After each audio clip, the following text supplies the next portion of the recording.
check, check, check, check, check, check.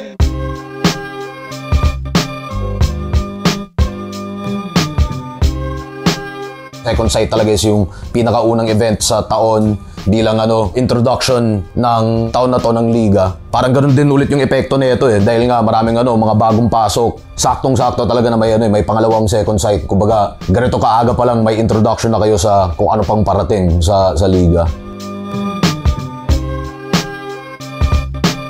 Yun, isang karangalan yung mapasama sa ganitong klaseng event. Blessed at sobrang thankful. Understatement yung sobrang grateful. Siyempre, lahat naman ng mga nagbabattle rap gusto makaapak ng flip top. Sobrang overwhelming. History pa rin na nakasama kami dito sa lineup na yun. Siyempre, marirepresent namin yung Iloilo. So, ayun, masaya. Kasi, alam mo yun, pagkatapos ng 1 minutes, napagbigyan pa. First time sa big stage. Masaya na may halong kaba kasi syempre dos por dos para ang tagal na wala Tapos nung pagbalik, isa kami sa mga rookie na nakuha. Kumbaga parang... Ito na yun Baka na ako nang mangyari mamaya. Ayun na yun. Tingin ko medyo iba yung magiging atmosphere dito. Hindi kasing taas yung tension dito at parang mas maluwag yung chance ang mag-enjoy lahat dahil kuyari sa expected attendance, yung magiging setup ng venue.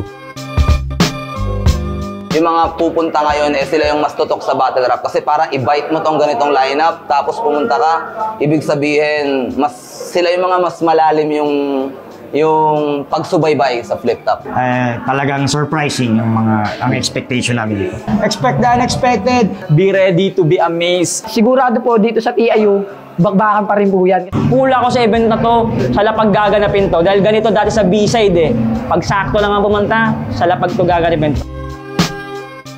Yung pit style naman, matagal na natin ginagawa to. Kakaiba rin yung pakiramdam ng pit style kumpara sa yung tinatawag nating big stage, no? Pero syempre, yung flip top, nagsimula talaga siya sa pit style. Karamihan ng battle rap, mapasakalye, kahit freestyle o kadalasan nasa pit o kaya nasa cypher lang, no? So, yung pit style, ayun, parang, kumbaga, essence rin talaga siya ng battle rap.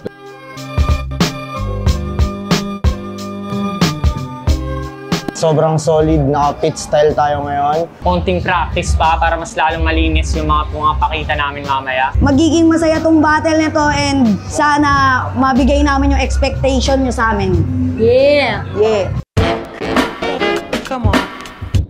First time ko manood ng live ngayon. Talagang uma-absent ako sa trabaho kasi solid yung lineup ngayon. Gusto ko makita yung mga bago na mag-perform. Pag live kasi makikita mo yung mga reaction ng mga MC Iba yung experience, hindi mo ulit. Para supportahan din yung mga local artists natin. At ako nanonood ng live, wala lang, may extra akong pera Come on. Alam ko sa iba, parang nung nakita yung poster, parang tatanungin nila sino ba yan. Pero Alam kong yung mga experience nila sa underground is talagang pinag-usahin nila, pinaghirapan nila tong slot na to. Kumbaga ito na yung makikita kong unang parang pag-angat po ng mga MC na nagsisimula pa. Inaasahan ko magiging solid talaga, lalo na puro bago. Siyempre mga gutom yan lahat. Talaga, bakbakan talaga. Taon-taon naman, iniigitan ng flip top yung mga pinipresent nilang battles. Yun, supportahan natin yung mga local MCs, yung mga bago nating MCs. Come on. Ang inaabangan ko yung yung 144 tsaka si Marcong Bungo Casino. parang may pattern siya simula nung unang surprise battle. Parang nag-3GS versus pricing. Hindi namin mahulaan talaga kung sino Marcong Bungo kasi is na talaga dinig-dinigan na si Poison 13. Number 144 na yun. Kung pricing man yun, feeling ko si Mark. Number 144, Marcong Bungo. Daming prediction sa Reddit, sa Facebook. Sabi nila, Smuggler's Poison, Batas, di ko alam. Pero kahit sino doon, na-expect ko maganda po yung main event ngayon. Come on.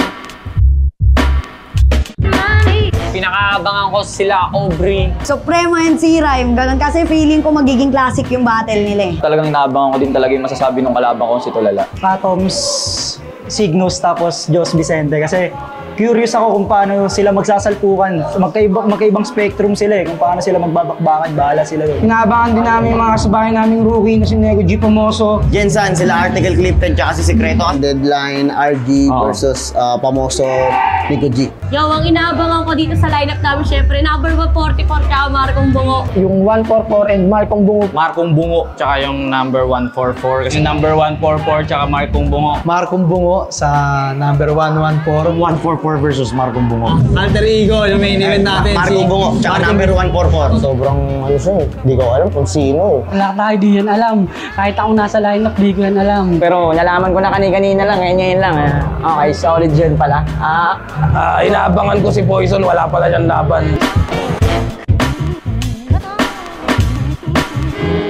Siyempre, as expected naman, magiging solid. Wala namang event ng flip-top na hindi naging solid eh. Kasi lahat ng naka-line up dito, siyempre bukod sa akin, lahat yan pambato ng mga pinagmulan nilang liga. And syempre, lalo na't ngayon na lang ulit nagbabalik yung 2x2, talagang kaabang-abang yung mga naka-line up. Tsaka yung mga nasa baba rin ng one-on-one, syempre lalakas nun. Grabe naman si Boss Arik mag-match up. Marami kayong idolin na bago. Maraming mga lalabas na gems pa. Balang araw yan, isa rin yan sa mga iidoluhin nyo balang araw. Mga walang pangalan pero ngayon na malalaman. Ngayong second side 13. Game. Expectation sa event, mapakita natin kung bakit pati yung ganitong klaseng lineup worth it maging Metro 10th level o kung ano man, di ba? Hindi nyo kailangan hintayin maging sikat isa sa mga pangalan dito ngayong gabi. Bakit nyo supportahan at sana maipasa nyo pa yung mga gandang kwento. Ano ba? Dave Denver, Calix, evolution ng well-roundedness. Baka yun yung pinaka-succinct na paliwanag nun dahil parehong bata, parehong gutom, parehong yung strengths nila talaga may napapakita sila sa bawat bahagi o aspeto ng battle rap.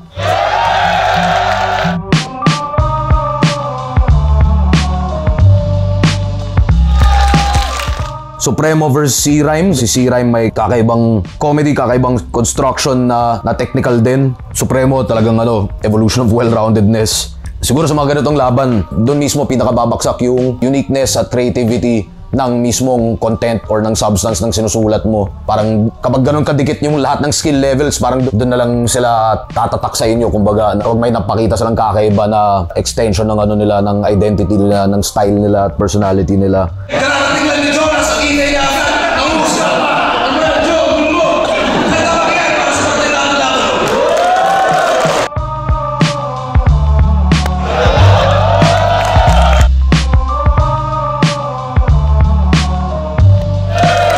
Razik versus Hemphill, sila parang may mga kakaibang style at kumbaga mas distinct talaga yung siguro yung mga direction na pinipili nila sa content nila at pati na rin sa overall style sa execution, sa delivery. Pero parang retratan tong dalawang to. Tingin ko yung presensya nilang pareho, parang kakaiba yung magagawa nilang atmosphere dito.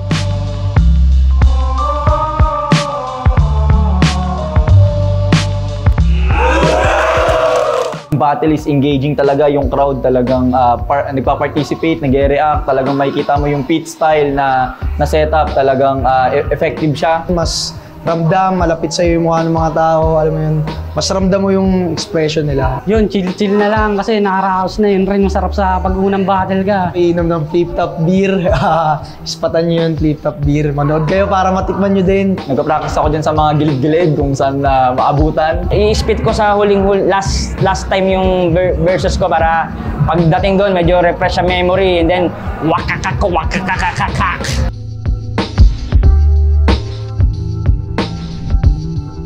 Yung bago tayo magsimula ulit, para sa mga nandito kanina para sa yung nakaraang battle.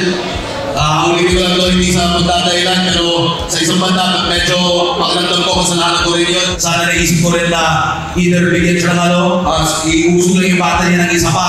Kumbaga, kung makolekta niya ulit yung sarili niya, makapagbigay pa siya ng magandang battle para sa iyo. Kanina sa interview, handa rin talaga siya, pero nakakalungkot na balita talaga yung emergency niya. Kaya kung nagdadasal kayo, ipagdasal niyo na lang na malagpasan niya yung nagdadaanan nila kayo ng pamilya. At kung di na kayo nagdadasal, ay pasahan niyo na lang ng positive thoughts at siguro ikwenta niyo lang sa iba kung na huwag talaga husgahan yung performance sa kanila. Sana makabawi pa si Hemphill at sana mabigyan ulit kayo para araw. Tulala versus K3U. K3U, nakapagpakita siya ng kakaiba sa 1 minutes. Mas yun, parang lumilitaw din yung identity niya. Si Tulala, kilala niyo naman na ata, parang litaw na litaw yung identity at style niya. Mas kaliwa talaga si Tulala. Pero, men, huwag niyong tulugan to. Yung magagawa nilang mga dito. Karapat dapat napakinggan. May hinahabol din talaga silang direksyon ng art sa styles nila.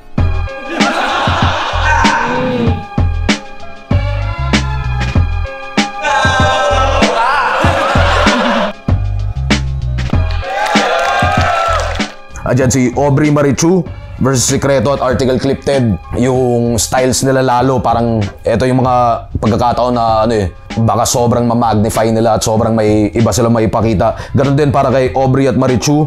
Sila naman magkaibang styles, pero dahil doon magkaiba rin yung strength. So sa pagdating sa 2x2, maganda yun kapag may isa magaling sa ganito, yung isa naman magaling sa ganyan. Tingin ko iba rin yung mapapakita talaga ni Aubrey at Marichu. At syempre, ito yung matchup nila laban kay Secreto at Article Clipted. Parang kung walang pumalya, parang sleeper battle of the event.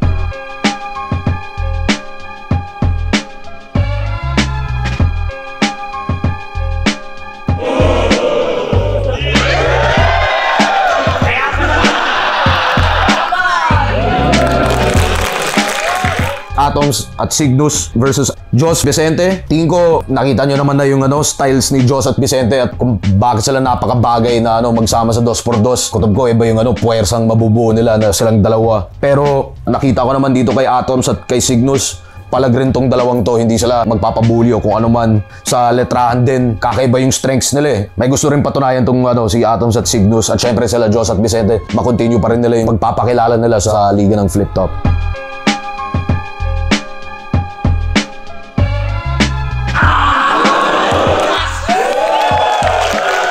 So far, sobrang solid ng laban nila and then solid din yung crowd. Pagkatapos ng battle, makikisalamuhan din kami sa mga bagong makikilala sa mga rapper dito.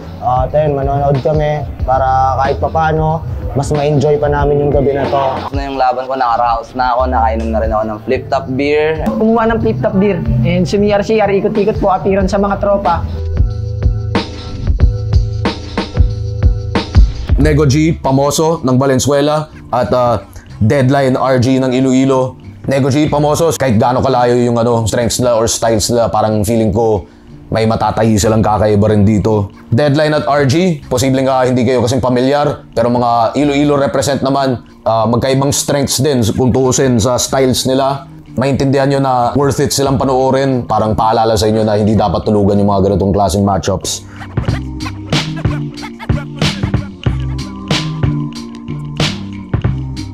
Para sa huling laban natin, number 144 versus Markong Bungo. Actually, hindi ko rin sila kilala eh.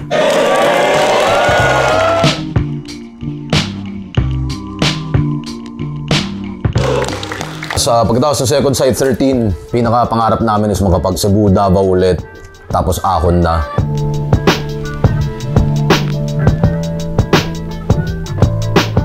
Maraming salamat sa Flip Top, kay Boss Enigma, sa Flip Top staff. Sa pagbibigay palagi ng opportunity para ma-showcase pa namin yung talent namin lalo. Maraming salamat sa pagtanggap sa mga katulad kong nangarap lang din noon. Salamat sa pagtanggap, putang ina, childhood dream ko to, man, tangina. Pangarap namin to, simula bata, ginagawa namin kung ano yung pangarap. After 14 years, nandito na ako. Sobrang laking pasasalamat na akala ko hindi na ako maaapak sa entabladong to. Sa mga OG natin dyan, salamat na nandyan pa rin. Siguro kaya kami sumali dito dahil gusto namin kayong makalaban, magkaroon tayo ng balbagan na inspiration namin kayong lahat, kaya kami nandito. Sana mag-evolve pa lalo at sana maging parte ako ng evolution na yon. Sana mas lalo pang lumakas yung flip top. Sana buhay pa ng matagal si Arik.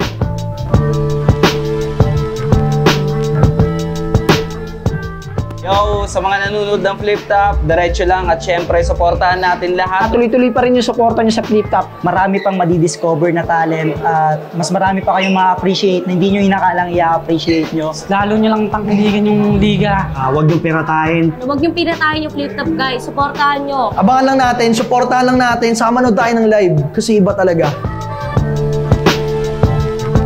Maraming salamat ulit. Sana maengganyo pa kayong manood pa ng mga uploads, mga parating na events at kung ano pa, kahit anumang format yan. kahit saan man tayo mapadpad, sana magustuhan nyo at lagi rin naming maabot yung kumbaga yung mabigyan namin ng hustisya palagi yung pagsama nyo sa amin, pagsuporta nyo sa amin sa mga ganitong mga pangarap natin, sa mga pagka-hip-hop natin. Sound check! Sound check! Sound check! Sound check! Sound check! Sound check! Sound check! Sound check! Sound check! Sound check! Sound check! Sound check! Sound check! Sound check!